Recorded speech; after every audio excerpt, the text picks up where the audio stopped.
Welcome to The Secret Witch Show, the podcast providing a safe and alchemical altar space of conversations which help powerful women escape a half-hearted, spiritless society and rediscover the freedom of living a wildly magical life. Every other week, we explore how to cast aside the wounds of shame, guilt, and fear connected with fully being yourself, so you can grant yourself permission to stop hiding, ground soulfully back into your body, illuminate your whole soul desires, tend your soul, rediscover and reclaim your powerful gifts, express your magic, and manifest your wildest alchemy. There's no better place to become who your heart longs to be. This is where we will guide you into liberation. I'm your host, Nicole Barton, and I'm so excited to dive in.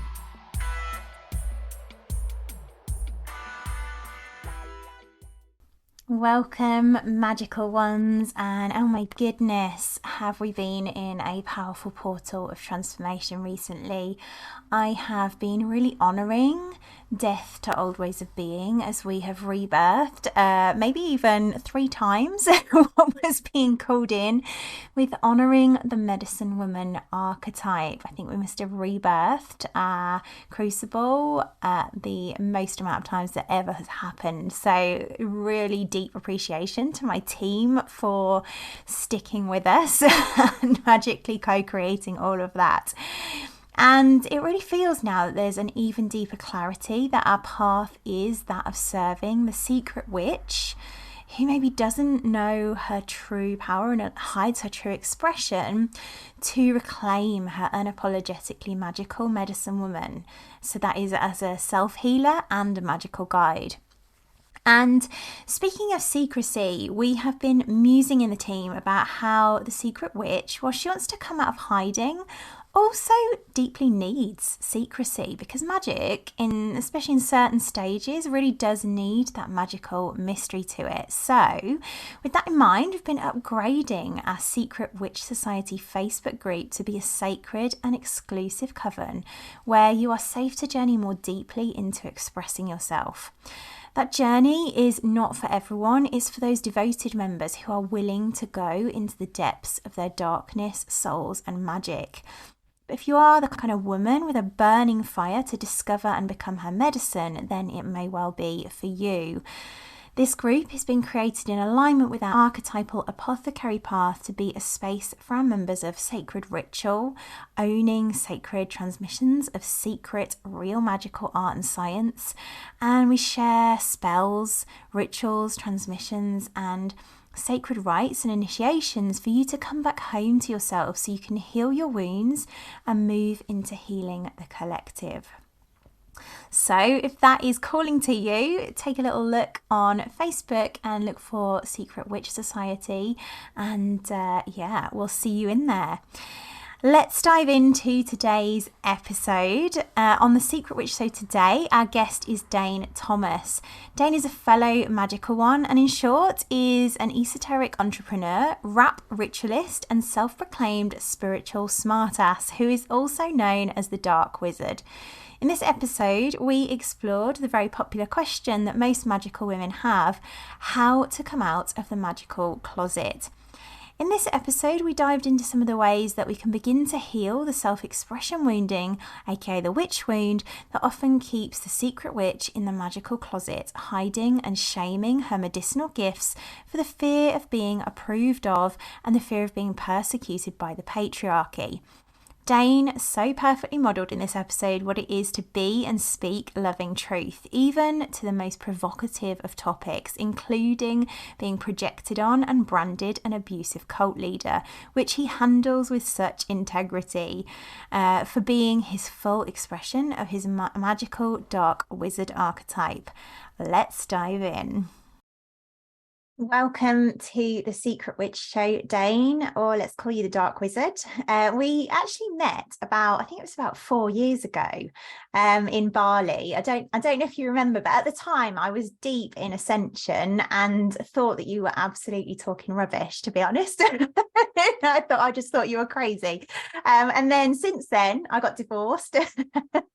and went into also gave birth to my daughter, and went into just a deep descent. So I've been since then following all of your magic, and sometimes you trigger me, sometimes I love what you're posting, but all of it is medicine. So yeah, you've been the perfect material for my liberation along the journey. And yeah, as I said, in the same way that probably I terrify some of my secret witches, I think I've also felt that, that being terrified of you, just because you speak such perfect, pure truth and exactly what's in your head, which is, as I said, a real remedy for us all. So I'm excited to welcome you to the show. Hi, thanks for having me. It's my pleasure. And I guess quite fun to hear that I'm terrifying. That's quite a humorous thing to.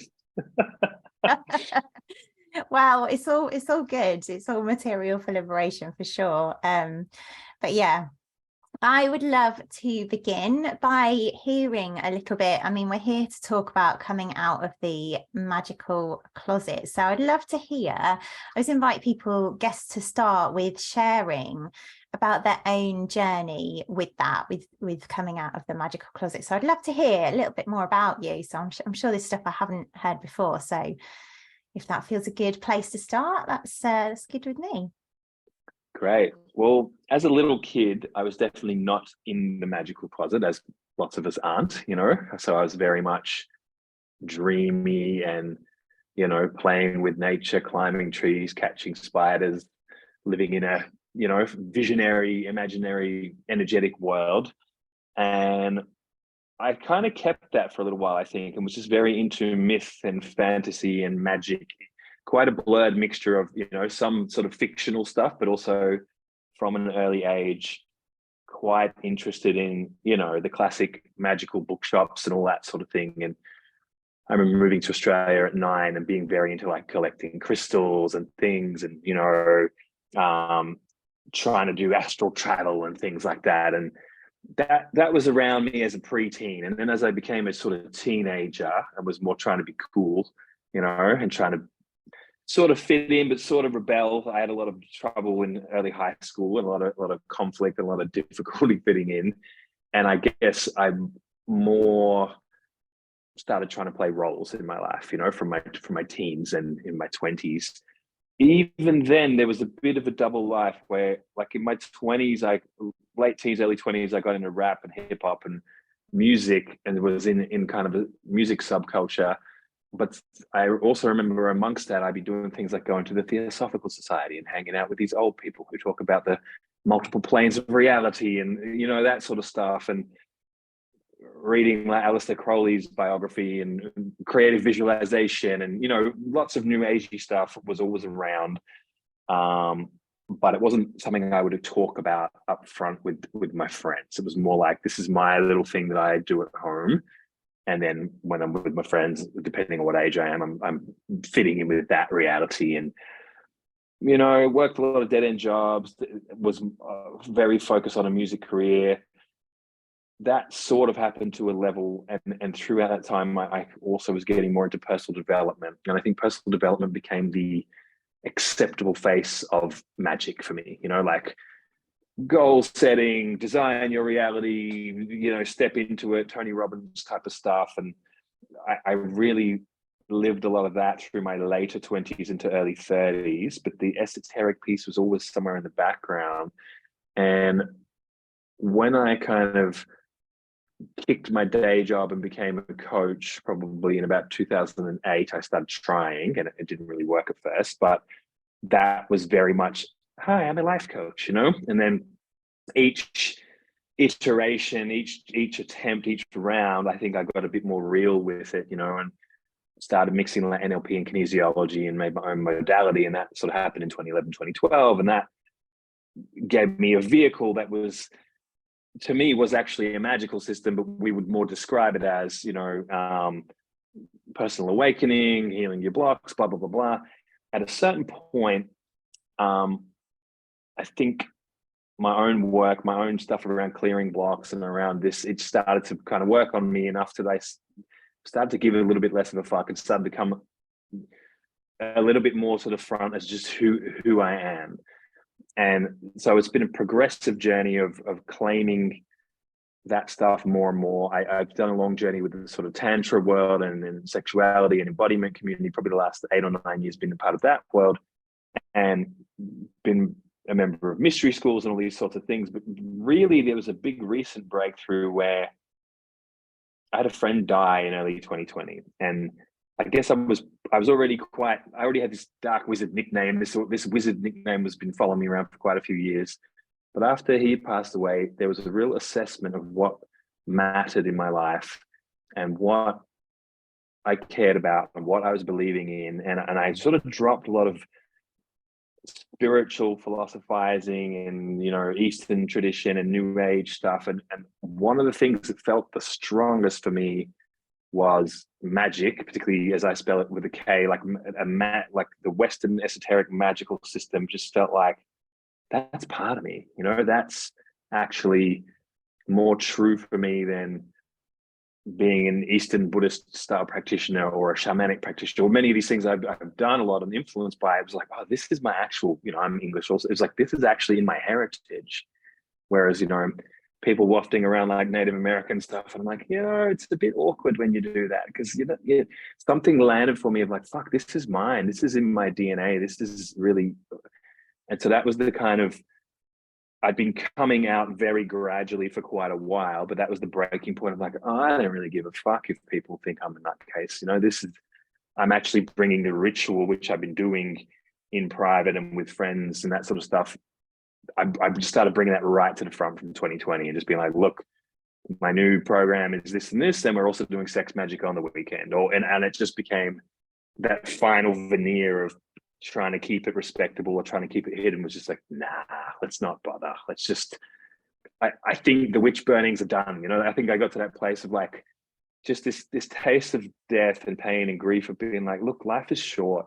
Like, why hide? And this is, I would be someone who people would not think was hiding also. It's not like I was a very secret, quiet person. I was quite out there, but something just in me just gave me permission to bring this deepest piece, which a few years back I would have been a little bit, I don't want to talk about that publicly, that's weird. I just dropped all that.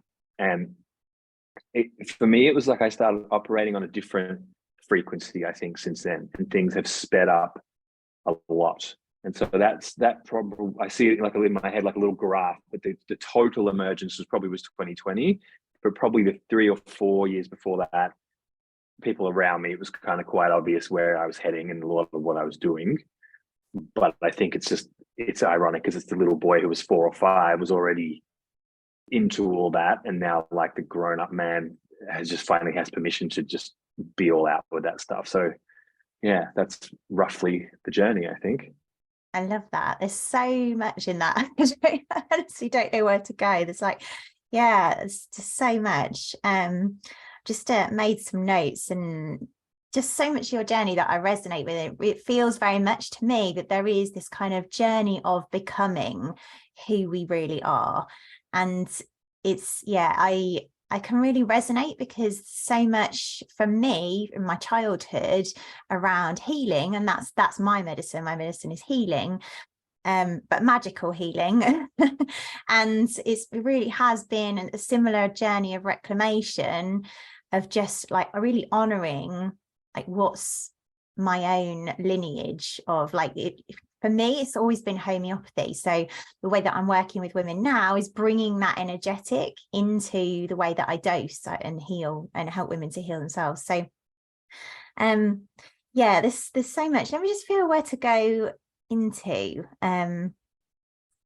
There's something you said around fitting in, and I think that would be really helpful to speak to, that kind of idea of like one of the things my women often suffer with. And you also talked a little bit about rebellion as well, and I think there's that kind of polarity that magical ones can go into, which has them dilute their medicine, dilute their remedy, either by being the good girl because they think that who they are isn't acceptable or going to be welcome, they're going to be outcast, versus then almost coming to they can alchemize the good girl and they swing into the opposite end of like rebel. Start to be like, well, sod you, I'm just gonna be me. And yeah, so I wondered if you could speak to that a little bit. Well, that's an interesting one, and I definitely know the dance of those two. And I think on a bigger picture, like magic has always had a rebellious flavor to it, as far as I understand it. My background is comparative religion, and that's what I studied at uni many decades ago, or it feels like 2 decades ago. Interesting. And we've got these two paths that I feel like magic and religion are quite interrelated, but they also are very different paths. And there's one that's sort of saying you can directly access the cosmos, God, goddess, nature, however you identify with, the life force, the current, what are you working with? And there's this other more structured thing that says, no, you have to go through an intermediary, who, like, I'm the priest, and I'll contact the Pope, and the Pope will contact God, and we'll let you know what God says, and it's like, and anyone who had access to their own stuff, it wasn't treated well, and in many, many different settings and situations throughout history, it was never really rewarded when you had a group of people who had their own, whether it was connection to nature, whether it was, fertility rituals, working with the moon, whatever it was never well rewarded. So there is this inherent dynamic between magic and the power structure. I think there's a dance there, and so it's not surprising that people who are called or resonating with magic, Wicca, witchcraft, priestess, but whatever the particular flavor is, there's always going to be a dance there between, well, am I allowed to do this? Like some of the coolest things I've done, and it's funny, this kind of dark wizard nickname, because a lot of what I'm doing is pretty innocent, really. It's about connection with, a lot of it's like, opening into more love, and it's like, ooh, spooky, like that's not that's not exactly evil, is it? But there is something around, like, I do a lot of work with sigil magic, and when I get the sigil right and I look at it, I often have this feeling in my body of, well, that's a bit weird. And there's a sort of sense of like, am I allowed to do this? Is someone going to come and arrest me for this? Is there will someone be upset when I make this thing? And it's like, because there is a bit of a thing around, we're tampering with the rules. We're taking, when I think of the magician archetype, it's not someone who really buys into the rules as a fixed thing. It's more like, well, I see them a bit more like guidelines,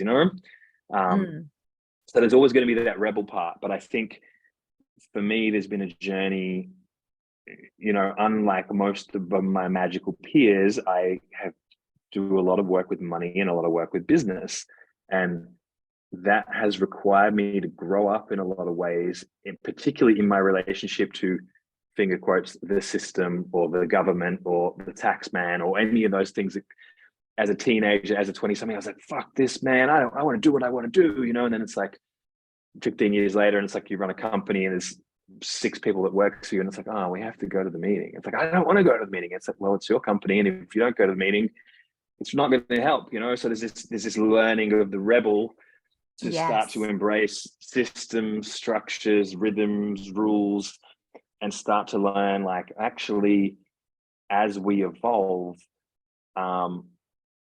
there is a time and a place for the different ways of looking at the world, and there's a time and a place for the good guy, the rebel, the integrated version. There's times to be like, that's a fucking dumb rule. I'm going to change it. I'm going to go against it. I'm going to ignore it. And there's times to be like, that rule probably helps us have a functional society.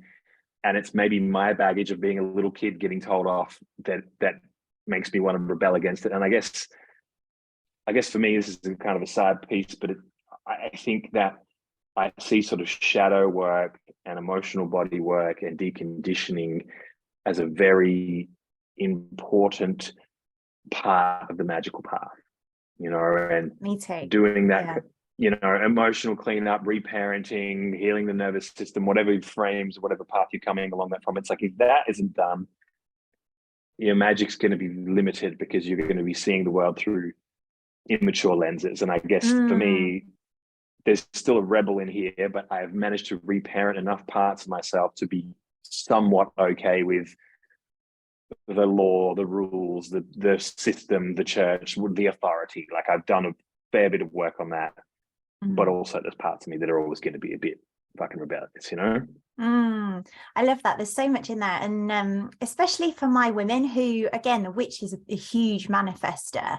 And we're taught by so much of modern self-help that we need to do this to manifest, or we need to do this to manifest, when in reality, our focus is what is manifesting. If we're focused unconsciously from shadow on our wounds, we're creating from there. So for me, I agree with you. Like, it's really integral to magical work is coming to love ourselves in our shadow and not allow that to be what is creating for us. So that's a really powerful point. I think there's also something there around that kind of typical, the witch particularly has that very understandably, that kind of vibe of like, fuck the patriarchy, which when you're very much kind of in that vibe, it's like that we talk a lot about the masculine and feminine. If we're fighting against the masculine, for me, you talked about money and business. Money has that kind of penetrative energy to it. If we're like, fuck the patriarchy and like kind of anti-masculine, as women, as feminine witches, we're not going to be able to receive that. Yeah. And I think this is where, you know, we can look at it through a lot of lenses, but I like the kind of Jungian psychology lens, and I also like the kind of hermetic laws, and there's some of those kind of classic magical principles. And it's like, you know, the whole as above, so below, as within, so without, right? And it's like, if we're really wanting to live by magic, we have to accept whatever we're looking at as a reflection of us. So even if, you know, I'm in a female body and identifying as a female-bodied witch, when I'm dealing with authority or whatever, you know, the patriarchy, it's like, did you know that you're also the patriarchy? You know, can you do work with the patriarchy within, or maybe we want to do it magically? It's like, cool, I'm going to do a bunch of work with Saturn, for example. You might bring in, you know, I'm integrating my Saturn energy, which is rules, discipline, structure. And it's like, oh, fuck, I'm struggling with my Saturn thing. It's like, stick with it for a month, you know, and see what happens if you can integrate more ease around that energy. Because the way I look at things magically is I'm not subject to the outside world. The outside world is just me looking back at me. And if I've got a trigger with something, if I've got a story with something, that's a really nice indicator that there is integration work to be done that maybe I used to do through a sort of coachy method. Nowadays, I more do it through ritual and through, you know, an integral approach to magic, which, like I said, it's like, okay, so you're, you know, if you're too much of a pushover, maybe you're putting Kali on the altar and doing Kali invocations and devotions and painting your fingernails black and, you know, cut heads off pictures of your enemies or whatever it is. But maybe if it's like, fuck, I've got this thing with the patriarchy. I had a container where a training I did at the beginning of this year called Obsidian, which was about basically sex, magic, and shadow work. And I got everyone to build an altar. And then without telling them what was coming, I was like, cool, I want everyone to choose a person that is powerful in the world that you were triggered by, a person you think is terrible, a person you would blame for the ills of the world. And I want you to print that out. So they all print out their thing. So I've got, you know, the herbal anti-vax kind of activist printing a picture of Bill Gates, and the anti-capitalist has got a picture of Jeff Bezos, and everyone's got their, like, the demon, you know, the terrible person. And it's like, great. So that person's going to go on your altar. And for the next 6 weeks, we're going to give devotional offerings to that person. We're going to bless them. We're going to thank them for the good they've brought in our life. We're going to bring them into our self-pleasure ritual. And it's like, you know, it's a big art. Like, one lady had Hitler on her thing, and she's bringing blessing, and she's a Jewish lady, and she's sharing with the group container that, like, fuck, I've healed this thing, and I feel like I've healed 3 ancestors back of, like, recognizing the humanity in this horrible person. Like, it's, you know, and so that's kind of one of the ways I like to use magic, which ups the ante a little bit on, you know, people can try to use magic to get the things they want, but refuse to use it on themselves. And I think the more we turn the tools on ourselves, the easier it gets to get the things we want. Yeah, I love that so much. I'm loving the sound of your containers. Yeah, they're a bit nuts. They are a bit crazy sometimes, you know. Yeah, but we build a lot of safety first. We build a lot of safety first, you know, like. Yes, yeah, which I think is something that, again, much of mainstream self-help and what I call woo light, which isn't intrinsically light, it's just the way that it's kind of interacted with. It really is kind of almost like it segregates these different elements out, whereas the work that I do, and it sounds like the work you do, kind of brings in that cultivation of safety and like the deep work of going inwards and seeing what's there for us as well, with magic and like refocusing. I think one of the things that can often trigger, particularly in my women as well, and I think this is the same for you, is that often people can, when we talk about magic, and this is something that I noticed in my own women, often they can assume that I'm also bypassing the human.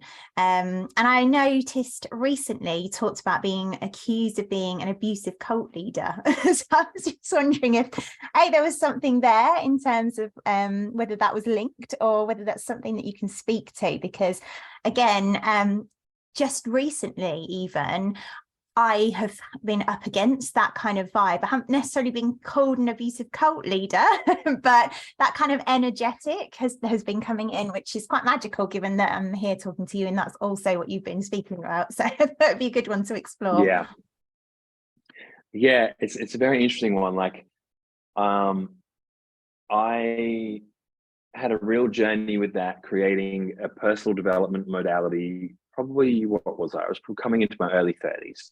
And I had a partner who she created a feminine erotic embodiment modality at the exact same time. And both of our things got big real quick at the same time. So we got into a little bit like, we're like the king and queen of the spiritual scene. We're like the spiritual Jay-Z and Beyonce of the Melbourne scene. You know, we're amazing. It's super cringy looking back on, like, when you're 33 and you think you've mastered the universe kind of thing, you know? And so there was a definite vibe of that for me 10 years ago. But I built a cool thing, and a lot of people came to learn the tools and became practitioners and so on. And I found myself in this situation where I'm really good at creating systems and tools and things that work for people. But that was definitely the beginning of my leadership journey. And I was really unprepared for the fact that people are going to project a lot of their stuff on you when you sit on that chair, which is, to be clear, is not me saying none of the stuff is true. Like, some of the stuff that is projected on is quite accurate. Maybe it's blown out of proportion, maybe it's exaggerated, but I believe that projection matches with something. Like, we don't project things on the people who don't have that resonance. It's always there. But from the point of view of the person becoming a leader, you know, when some people are praising you one month, you know, like, this is the best thing ever, you're a genius, you're this, you're that, and it's changing them, and like 6 months later it's like, this is terrible and I can't believe how irresponsible this is, and you know, I was in this position of, I've created a emotional healing tool that's quite powerful. I've taught 50 to 100 people, and then a percentage of them are using it in all kinds of random and crazy ways. So then we're having to like start to create rules, which, as I mentioned, I've come from the point of view of being the rebel. And then suddenly it's like, okay, guys, okay, we could do it like this, but we can't do it like that. And we need to use it. And it's just like, people are like, hang on a minute. I thought we're all free to do what we want, guy. And it's like, well, just gonna have to roll out a few ground rules so that we don't like fuck people up. And so there's this journey all of a sudden where it's like, oh my God, like, someone's gonna put someone in hospital, someone's gonna get sued, and so like, suddenly I'm finding myself going from like a weird inventor to like, I've got to be a CEO. I've got to be, some of these people think that I'm their dad now. And like, some, you know, there's projections of what this and that. And so basically I had a very thorough journey of dealing with the fact that if you're leading, you're gonna, and lots of people were super chill and super integrated and super balanced and never had any difficulties with, but there's always going to be a percentage of people who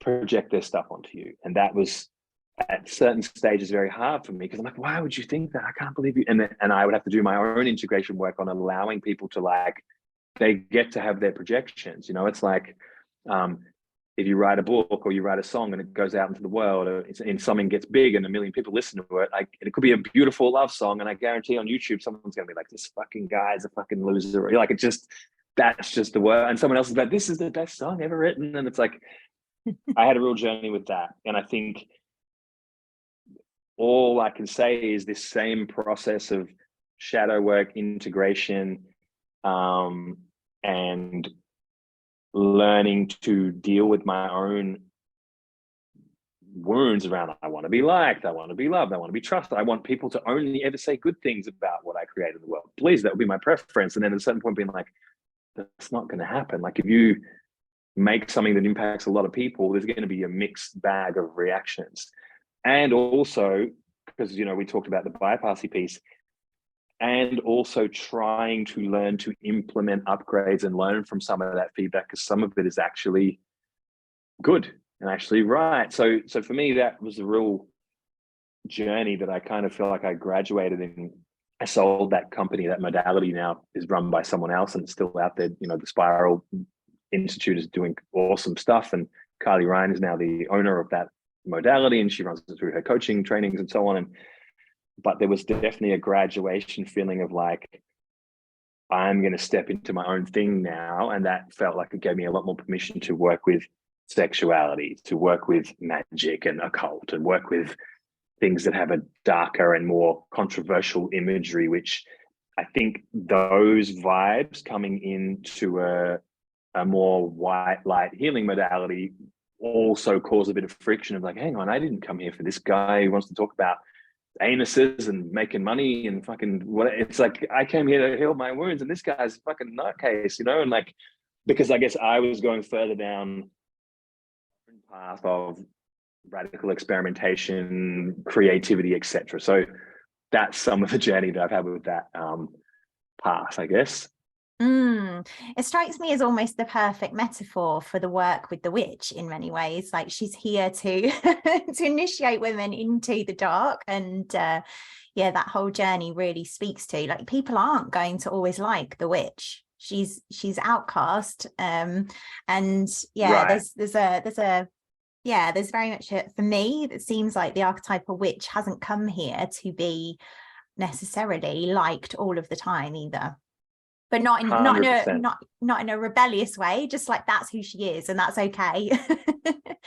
Yeah, it's interesting. I think, you know, this is less how I identified it because I'm in a male body, but I see that because I work with a lot of people who would fit the witch category. And I think regardless of age, also some of them could be quite young, but there's kind of this journey of kind of maiden mother crone in there as well, of like, you know, it's the landing of the crone energy that doesn't give a fuck, you know. It's like that's version of the feminine journey that has tasted death, that knows the end is there, that has moved through these other stages and is more able to hold polarity, I think, you know. And maybe when people are young in their journey, it's a little more like maiden, like I'm like, I hope they like me. And it's when I'm working with people in my intensive, like, okay, we're gonna need to kill that part, because if you start putting out all your stuff, some people aren't, you know, but my mum's going to judge it. Okay, take your mum off Instagram, say, hey, mum, still love you, but this is my professional account.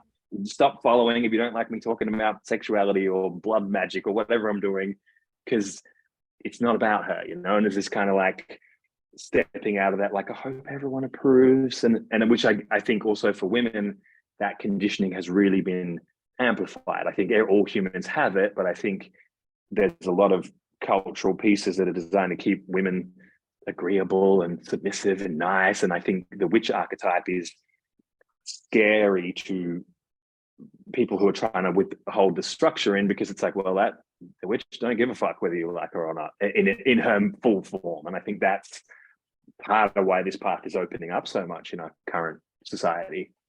Yeah, I love that. Let me just feel where to go now. I think there's something around often when magical women are kind of embracing their gifts, they will kind of train in all these different things and then dilute their remedy to stay safe, and kind of make it more palatable, which I guess is what we're speaking to there. And you're obviously the living example, really, of not doing that. So, so I think that's great to be talking about. I guess, what's your sense of people diluting their remedy and why they should just express themselves. I don't know if that's necessarily the question there, but there's something in that, I think. Yeah, I feel like I know what you're talking to underneath, and I think it's one of those things where there is a bit of a paradox there, because on the human level, I think if someone's new, it's natural and it's awesome to go and learn different modalities and get different samples of different ways of doing things, and also just to be around community and different containers and soak up what's out there. I think that's, and I'm 20 years in and I'm still, I'm going to check that out, and it's so that there's that external thing of being in and amongst it is natural and good. But I think there's something worth knowing, that is the real work is connection to your own inner knowing.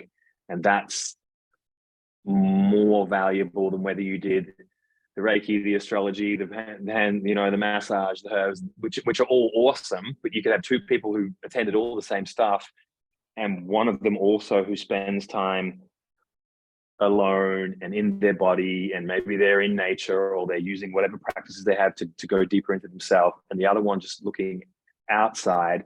And it's going to be the one who's got the self connection that is more impactful. And I think so it's not whether we learn from others or not, but it's whether we understand that ultimately there's a deep source connection inside us that's available, and people can't really teach you that, like that part is self-discovered. And I think it's interesting because where I've gone in what I'm doing, I'm moving from teaching the pieces that you should do next, whether we're talking magic, business, whatever, and more creating frameworks to help people continually realign and continually reconnect, because that's what I would rather give them than like, okay, next step for you is this one, this one, this one. And it's like, well, I don't know that, and that's the problem with new age business coaching, is like everyone's going to try to give you the piece that they think is the best piece, but you're the one finding your journey. I'm picturing someone finding their way through the woods, and it's like, there is no path. The path is whatever your path is. So I think that my suggestion is do all the things you're drawn to, check things out, and also spend as much time cultivating self-connection, cultivating your own, whether it's dance practice or nature connection or self-pleasure or meditation or whatever your path is. That self-connection is the thing that's really going to make someone's magic more powerful, or that's what I think.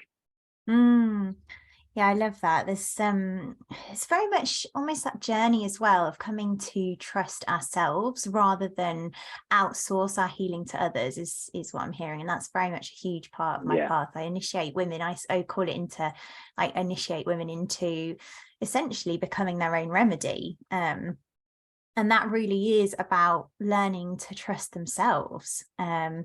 Although often there is kind of shadow in the way of that, which is part of the work. And that's what you're speaking to there about the deep work, I think. And in my experience, because I've essentially trained in every modality possible, except yours, funnily enough.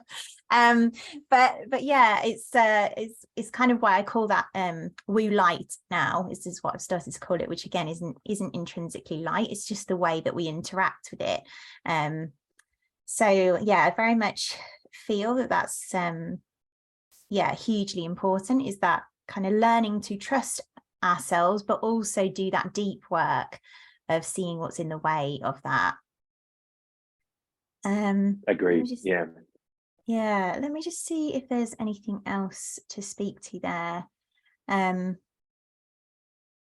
the other thing there I think that's helpful is possibly an exploration around almost what you're speaking to there around like other business coaches, let's say, will very much focus on the tools and techniques rather than that kind of becoming of your remedy. And that's part of the thing that I've seen, certainly in my own journey and with the women that I work with, is it's very much about like essentially what I've seen is your wound will also become your gift. So as you heal and alchemize the wounds that you have, so for example, for me, the self-expression wound of like being my unapologetically magical witch has become my medicine for others.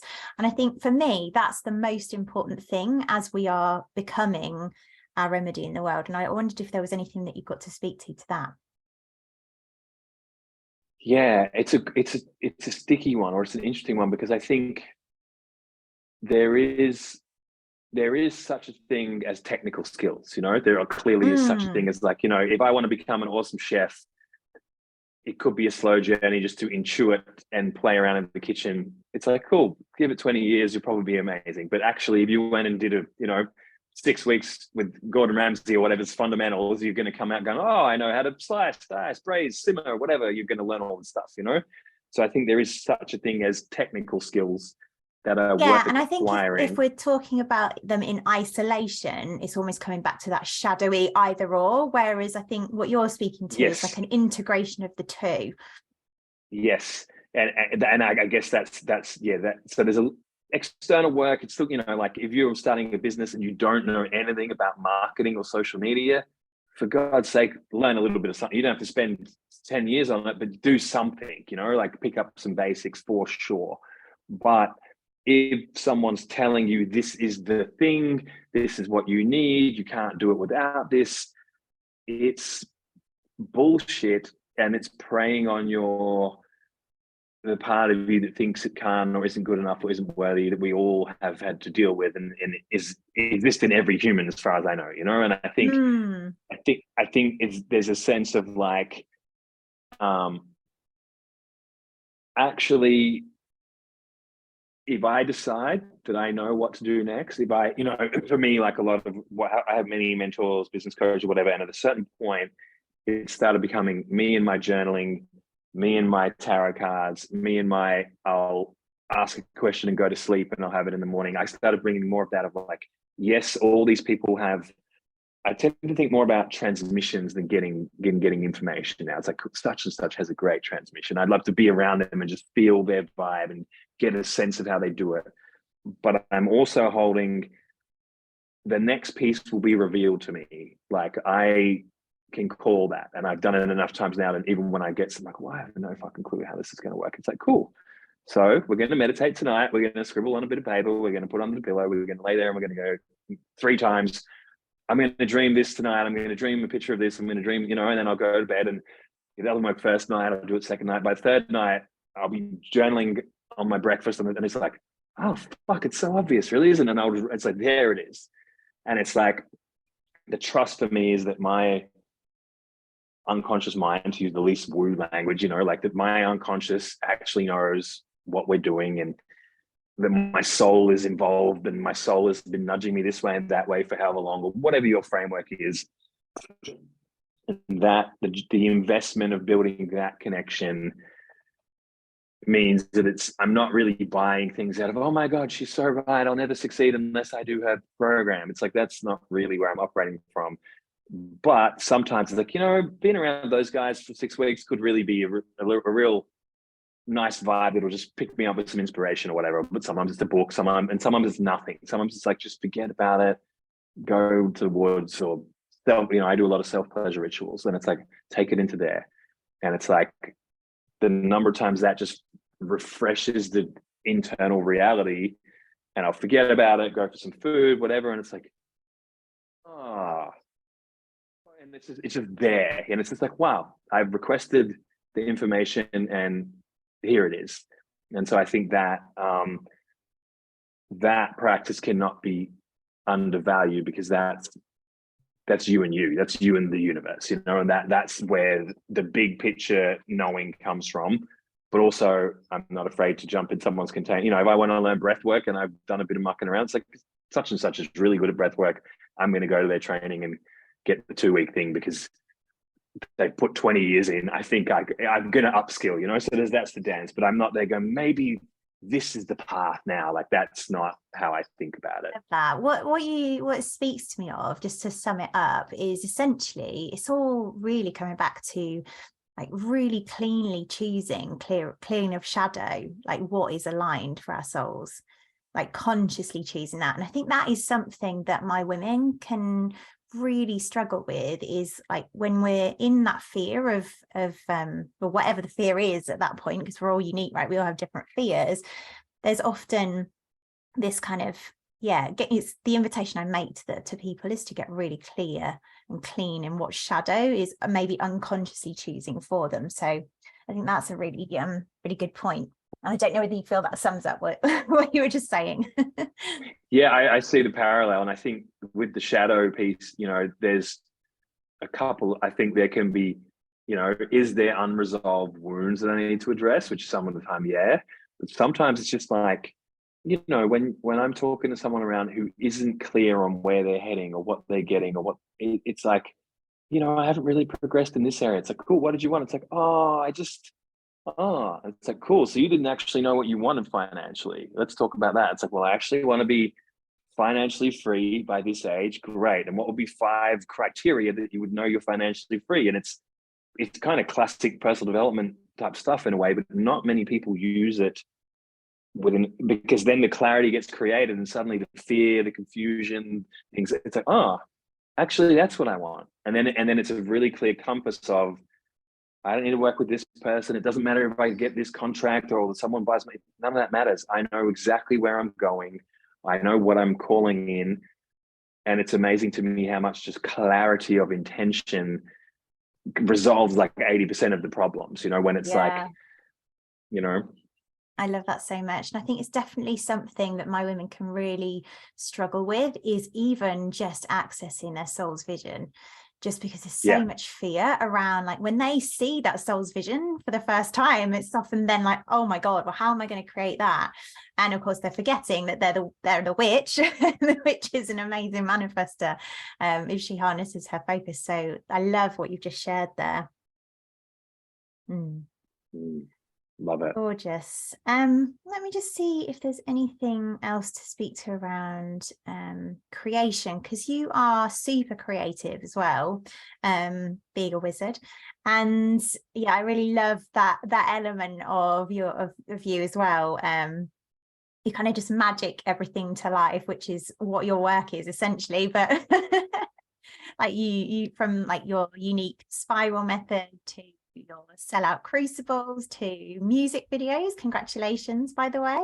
Thank you. Thank you very much. Latest amazing video to podcasts, and all of it is so deeply healing. And I'm very similar, being a witch in that energetic of kind of magical manifestation. One of the challenges that I see that my women come to, and it's kind of what we were speaking to just, is when they've seen that vision, they can often then struggle to take the aligned actions because of that fear of being themselves, because of the fear of coming out of the magical closet. And of course I hit up against that at times too. So I was just wondering if you could speak to that, and if you, how do you create all of what you create? That's such a good question. And you know, firstly, I want to say I hit those pieces too, like all the time, of like, fuck, really? Like I had a rap career, unquote, in my 20s. It wasn't a huge career, but I toured and did competitions and, you know, did stuff in Australia and New Zealand and a little bit in the UK. And I had my little, you know, few years in my underground success, and eventually got a bit older and quit that. Found my way into personal development and did that for 10 years. And I was doing a Joe Dispenza meditation on my 40th or on or around my 40th birthday. And I just got these visions of like full on, you know, like Baron Samedi type voodoo, like top hats and pythons and like, and it was like music and ritual. And it was like maybe like a 30-second vision, if that, maybe 15 seconds, but it was so fucking real. I remember coming out of it and first being like, whoa, that was amazing. That was so cool. I feel like that's not an imagination. That's a thing that's can happen. And then it was like, what the fuck? Like, what? You're going to take up rap? You're 40 years old. That's where we were in our 20s. That's done. Like, you can't, what? Like voodoo, dark, magical rap? That's fucking, oh man. You know, like the conscious mind is like, man, what are you going to get us into? It sounds like a terrible plan, you know? And then it was quite, you know, the video clip you just referenced, for anyone who wants to watch it, it's called Dark Wizard. It's on YouTube. It's kind of that, you know, it's not exactly that picture, but it's very much that frequency. That's about a 4-year journey, which took a lot of unpacking fears and motivations. And but didn't this what I wanted to do when I was 23? Isn't this just a childish, haven't I grown out of that? Yeah, but I still want it. Yeah, but I haven't even written a song in fucking 10 years, like it's this whole dance of that stuff. And then what I start doing is, if something is persistent, if something is got a bit of, I have a real dance in my life of, I'm quite analytical and mental, but I'm also deeply feeling, and they don't always get along. Those are almost like two sides that are like, I feel lit up by this, and the brain's like, that's crazy, that's a terrible idea. What's the plan? I don't see the payoff, and it's like, all right, if something lights me up in my body, is arousing or is enlivening, I'm going to take baby steps towards it. That's the deal. If it's like, well, you've thought about it several times since that vision. So for that example, I messaged the guy that I know who is a music producer that I like his style and is really fitted in, who I'm now working with, and was like, hey, getting this vision to make this kind of music, would you be into that? He's like, yeah, man. And like sends me his prize. And I was like, fuck, I thought he'd be like, no, I'm much too busy and important for that. And that's just not what people are really like. I was like, sure, that sounds amazing. Love to do that. And I was like, oh, fuck, like, got a dream producer.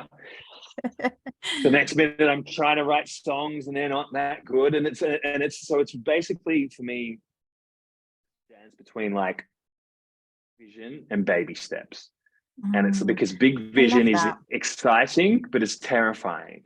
And the fact is, the 40-year-old me could not do what I just did 4 months ago, which I rented a castle and got 5 of my hot witch babe friends to come down, and a really good videographer. And we stayed there for 5 days and we made this cool thing. The 40-year-old guy didn't have that. I wouldn't be able to move like that. I wouldn't have the musicality. I wouldn't have just the balls. But the vision, if I get a vision or what I would call a hit, I've got the hit. I've got the big magic Elizabeth Gilbert. She talks about the way ideas come to you. The way they kind of sneak up on you, or they smash right into you. They're all different. If I get the whiff of the idea, I'm going to at least journal about it and play with it in my mind, and just create a little bit of what if space. A little bit of like, well, what if I did kind of like write a few songs? And of course, the analytic brain's like, no, that's stupid. That's good, but sell another course. We know that way. It's like, no, but this is light some part of me, and I'll set off in a direction, and just, it's a step at a time. And I do a lot of journaling and unpacking processes of like, okay, I'll set a goal and I'll take action towards it, but I'll then use whatever else in my toolkit to help get a block out of the way. And with the music, I wasn't really writing as much as I wanted to. So I called my friend, who's an amazing songwriter, and was like, hey, will you like just doula me? We got a place up the coast, no distractions. She stayed with me and I paid her some money, and she's a great coach as well. And she just was there around me. Okay, let's make a plan. This is how and she just kind of held space for me to write my songs. And we drove back, and I'm like, fuck, I got 5 songs in 4 or 5 days. I haven't written 5 songs in the last 2 years. So basically I will play and ask myself things like, what, because this is the assumption I've learned not to believe. I guess this is the really key piece. I've learned that the ego and the parts of me that are trying to keep me safe will always say we can't do it. They'll always say there's something wrong with me. They'll always say we haven't got enough resources. That's just the same shit that they say about everything I might want to do. And so I've learned to go, okay, yeah, I hear you. And rather than accepting maybe this is because I don't have the willpower, the talent, the money, whatever, I'm like, cool, but what if I had the right support system around me? What if I had the right people to help me? What if I had the right, in this case, I've rented a space that is away from my house. It's just, I'm a different person there. So I just ask myself things like, what would open up the possibility for that?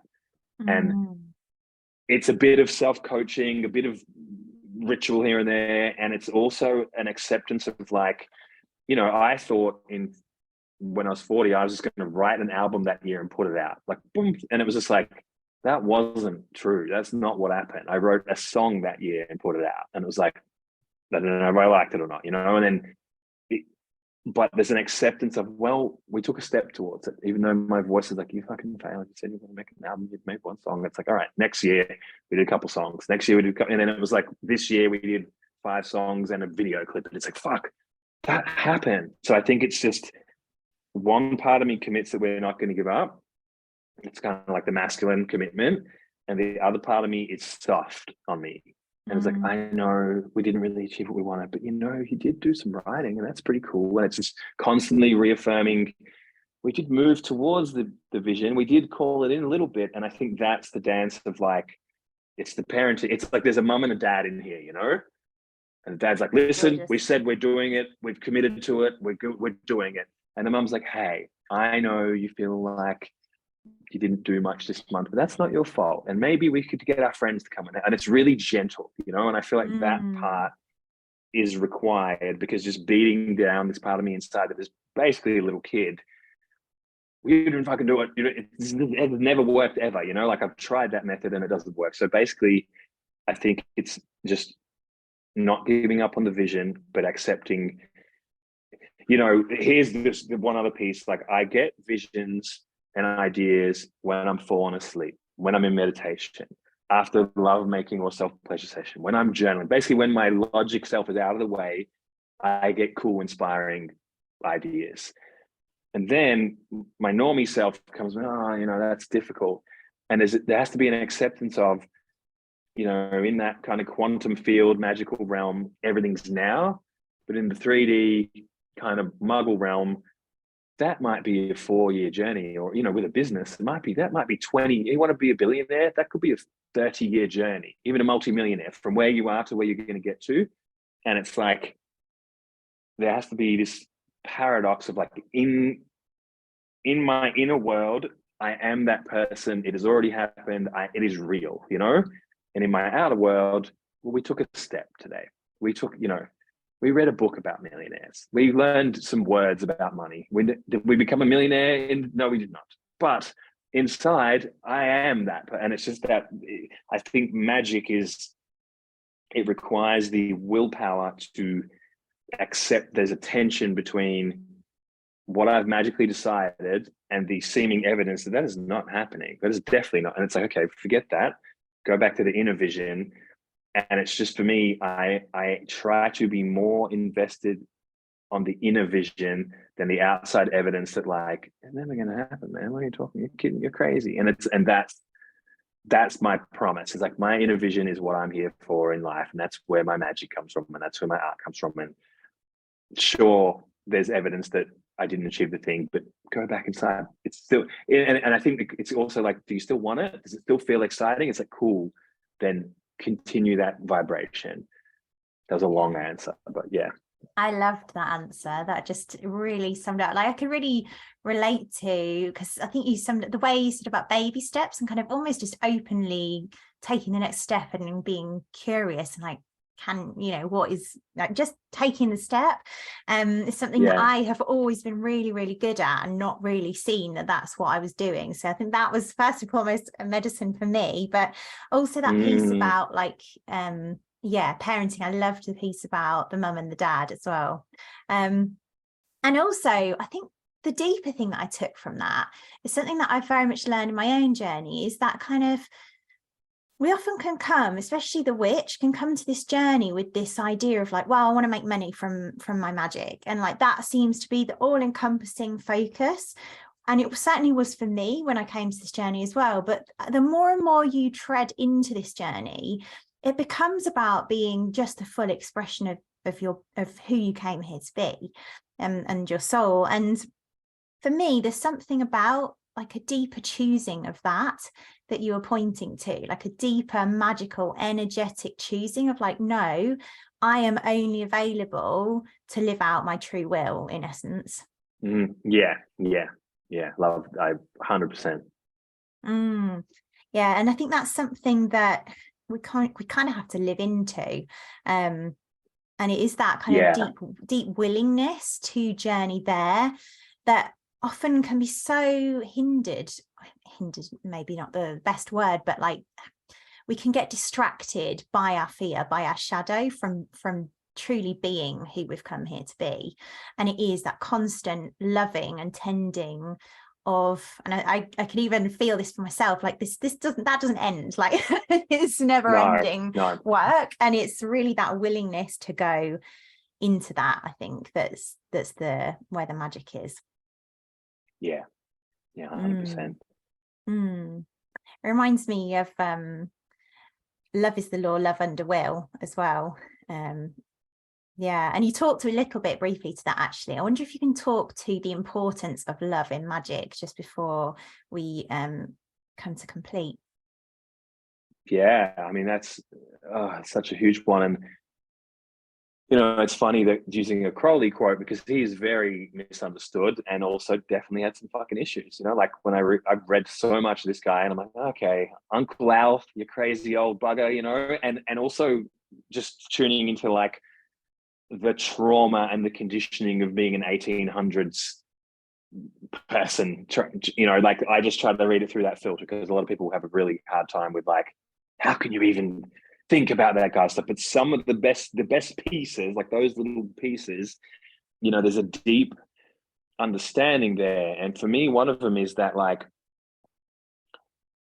I guess is that the cosmos is a loving place, and that, the base note of reality is love, basically. Like the frequency underlying it all is love. And, not romantic love, I like this girl, I like this boy type, the infatuated projection love, but just I feel it, I experience it or feel it like an integrated field of loving consciousness, of which we are manifested out of. And I feel like I'm not, I don't know, it's very meta, non-dual, whatever. I'm not in that state all day long, but I've touched it enough times to remind myself, I'm pretty sure the universe wants this to unfold, and it wants this to, there's a vibratory truth to the frequency of love, and so I feel like there's two ways to work with that. And one is, the trust frequency of like, well, if I was born and I've lived to this point, and the more work I've done, the more it feels like these desires are really, I have these desires, so they're coming through me for a reason, this idea of what you seek is seeking you, sort of thing. And when I'm out of the way and I'm not judging myself, that just seems obvious that I want these things because there's a deeper impulse, just my own ego needs to get met. So that's the, like, trusting that the universe is loving and it wants me to, and I think the other version of it is like, when we align to service, gratitude, I can't really do magic without an open heart. If I'm really not landing stuff in my business, it's like, you're still a little bit hurt from your argument with Mia about such, and it's like, I need to be with my heart and let my heart open. And then it's funny how everything, if I can get to love, and I work with this in my business too, like I'm wanting to bring the team to a frequency of love, and then it's amazing how quickly everything just self-organizes and stuff just gets done. Whereas when you're pushing through the logic, willpower level, it's sometimes a bit like pushing shit uphill. But once everyone gets into this open field of interconnected, if we're stale in our business, we'll talk about, very similar to your audience, like we kind of had this, like the tantric witch and the spiritual entrepreneur and these kind of archetypes that are in our world that are like, we fucking love them. We want that person to like grow and thrive and just, and it's like, from there, it's like, it's really easy to sell a course if you just want to love the fuck out of the type of person it's for. It's not like, I need to get some money off you. It's like, I just want all the people who are part of this tribe to just flourish and grow, and like, that's why I'm building this. And it's like, people want to sign up because it's in the energy of the thing. Versus if I ever get into like, we haven't made a lot of sales, I need more stuff, it's like, it feels very contracted, and I don't know if anyone's drawn to that. So for me, I'm just trying to get back to an operating frequency of love, because that's where everything unfolds from. And my belief is because that's actually a more accurate understanding of reality than the really dualistic, move away from pains, move towards pleasure, run from our fears kind of thing that we are as animals is built into us. The nervous system is trying to make me get away from my fears every day. But if I can vibrate up into like open heart, loving consciousness, and this is one of the things that I love and find hilarious is like when I don't need anything because I'm flowing over, it's really easy to manifest stuff. And when I'm fucking feeling scarce, it's very hard. Stuff doesn't seem to fall in my lap. I'm like, oh my God, there's not enough. And nobody likes me and it's all shit and we're going to die. And it's like, okay, get out of that state. You know, your state creates your fate, to put it in a little quotable, you know, like your state creates your fate. So if you can get into the frequency of love, well, the world is a loving place and it's just giving to you and you're giving to it and it's a good time. That's my take on love. I love that. I love your state creates your fate as well. Yeah, gorgeous. Excellent. Well, I was going to ask you a little bit about neurodivergence, but I know we're coming up on time, so I'll leave that up to you whether you want to speak to that or not. Can I do a quick neurodivergent? Look, I try not to do labels for myself, but it's become fairly apparent. Anyone who's ever dated me or been friends with me will confirm my suspicions that, you know, I'm probably in a number of quirky neurodivergent categories. And some of the most magical people I've ever worked with, I have a dear friend and influencer called Kashil Moore, who is probably one of the most magical people I've ever met. You know, writes hundreds of graphic novels, creates. I've got this fucking wand here thing he made me years ago, and can play any musical instrument. Just pick them up and play them. He's a very magical dude. You know, he showed me that actually being neuroatypical is a portal to access unconventional ways of thinking, and magic is definitely an unconventional way of thinking. Let's put it, that's the short version.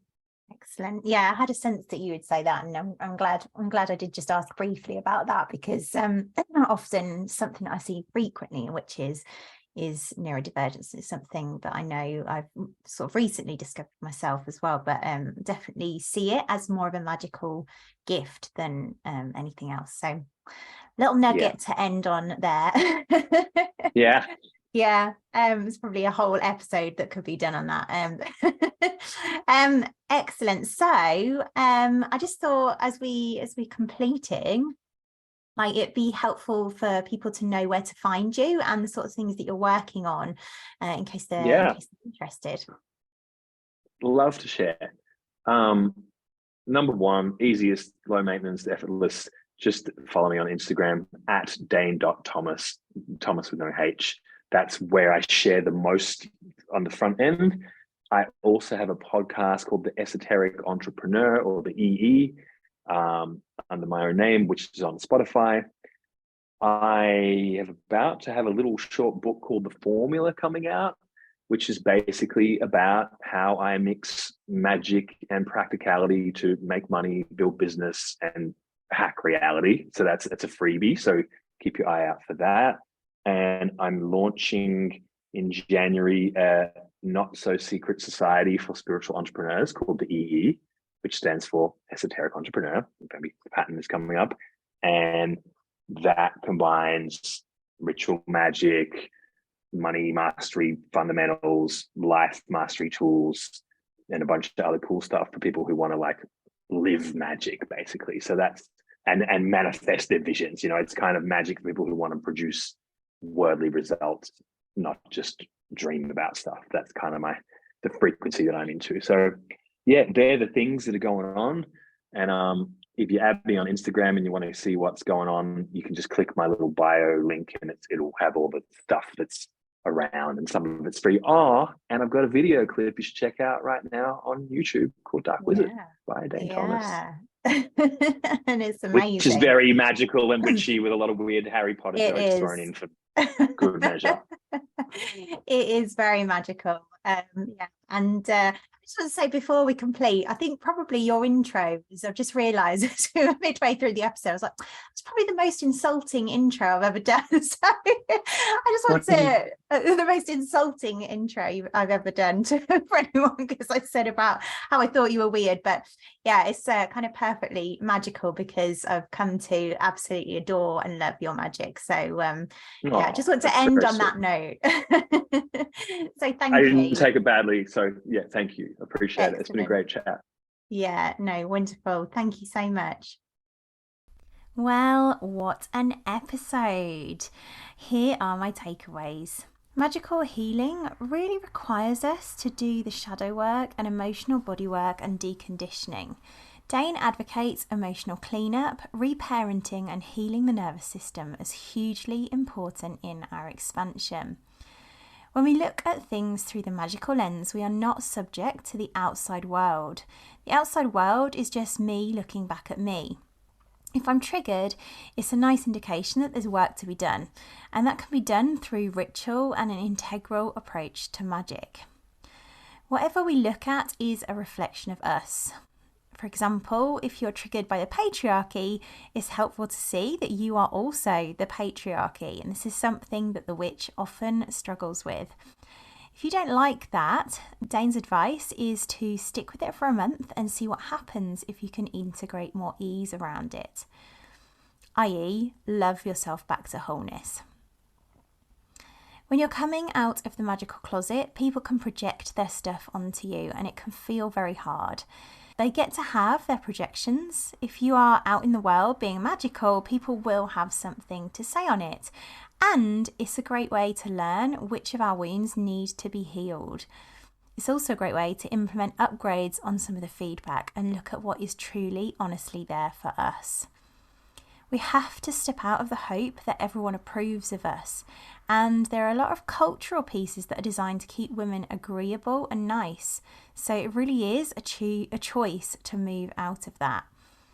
The best way to move into magical creation is to just keep taking baby steps that are in alignment with your soul, taking action towards what's in your heart. A good question is, what could open up the possibility for that? If you'd like to get the show notes and links for everything we've chatted about in this episode, head to www.secretwitch.co.uk. If you know a secret witch who would love this episode, please share with them to help them liberate themselves. And so you don't miss out on next week's episode, head to your podcast app of choice and hit subscribe. Thank you so much for listening. I'll see you next time.